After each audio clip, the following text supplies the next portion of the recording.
تراویح قیام اللیل یہ رمضان کے اندر ایک اہم عمل ہے. تراویح کا معاملہ ایک بڑا عجیب و غریب معاملہ.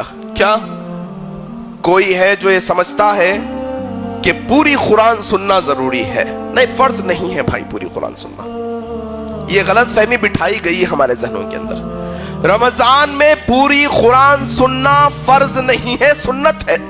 آپ کی استطاعت ہے، آپ آسانی کے ساتھ ٹہر ٹہر کر قرآن مجید کا حق ادا کر کر پوری قرآن مجید ایک مہینے میں پڑھ یا سن سکتے ہو تو آپ کے لیے اجازت ہے. وگرنہ اگر آپ یہ قرآن کی بے حرمتی کرتے ہوئے، اس کے الفاظ صحیح ادا نہ کرتے ہوئے، کئی ایسے حفاظ کو ہم نے دیکھا ہے جو آیتوں کی چوری کر لیتے ہیں پڑھتے پڑھتے. آیت غیب جلدی ختم کرنا ہے نا بھائی، یہ چیز سمجھنے کی کوشش کریے.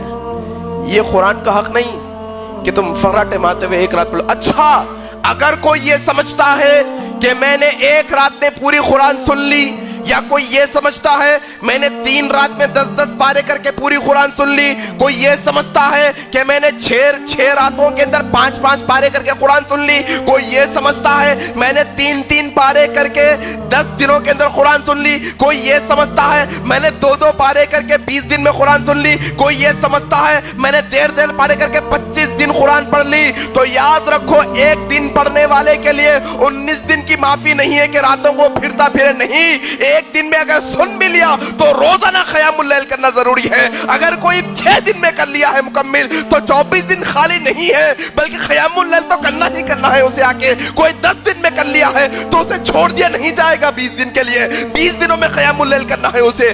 اگر کوئی 25 دن بھی کر لیا ہے تو 5 دن چھوڑ دیے نہیں جائیں گے، قیام اللیل کرنا ہے. آ کے یہ بنائے گئے اسی لیے کاروباریوں کے لیے، جو رمضان کو کاروبار کا مہینہ بنائے ہیں، انہوں نے بنایا ہے. اسکیم ہے کہ اسکیم بھائی 3 دن میں قرآن سن لو اور فری ہو جاؤ، رات میں کاروبار کرو. نہیں، تمہیں اجازت نہیں ہے اس کی. تم اس کی اجازت نہیں لے سکتے قرآن شریعت سے. اس کی اجازت نہیں تمہیں. اجازت تمہیں یہ ہے کہ تم 20 مت پڑھو، کوئی مسئلہ نہیں. تم 8 مت پڑھو، کوئی مسئلہ نہیں. تم 4 رکعت پڑھو، لیکن رمضان کے 30 راتوں میں روزانہ پڑھو 4 رکعت. یہ اصل طریقہ، قیام اللیل کا طریقہ. لیکن ہم نے الٹ کر دیا بھائی. جو مہینہ قرآن کی عزت کے لیے بنایا گیا تھا، اسی میں ہم نے قرآن کی رسوائی کی. جناب کیسے پڑھتے ہیں قرآن؟ اللہ اکبر، یعلمون تعلمون کے علاوہ کچھ سمجھ میں نہیں آتا. اور آخری آیت کا حصہ یعلمون یا تعلمون یہی سمجھ میں آتا ہے، باقی کا سب بیچ میں کیا پڑھ رہا وہ حافظ کچھ معلوم، بس ختم. یہ قرآن نہیں ہے. قرآن اس لیے نہیں آ گیا کہ ہمیں رٹے ہمارے طوطے کو جیسا پڑھتے چلے جائیں.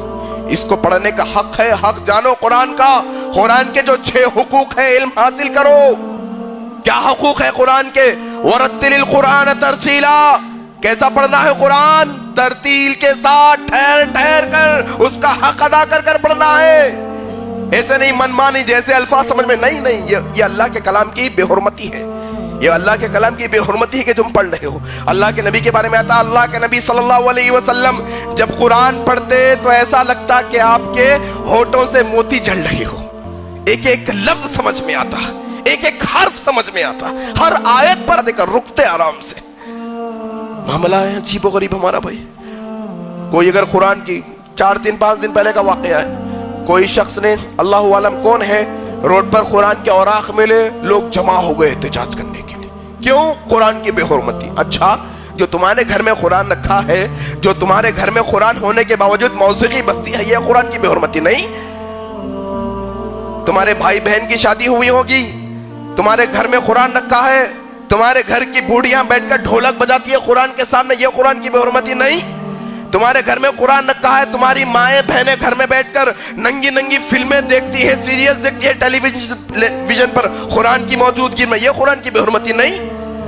تمہارے گھر میں قرآن موجود ہوتا ہے، تم موسیقی لگاتے ہو قوالیوں کے نظر میں، یہ قرآن کی بے حرمتی نہیں؟ عجیب و غریب مسلمان ہو گیا. نفسي بنور من فؤادي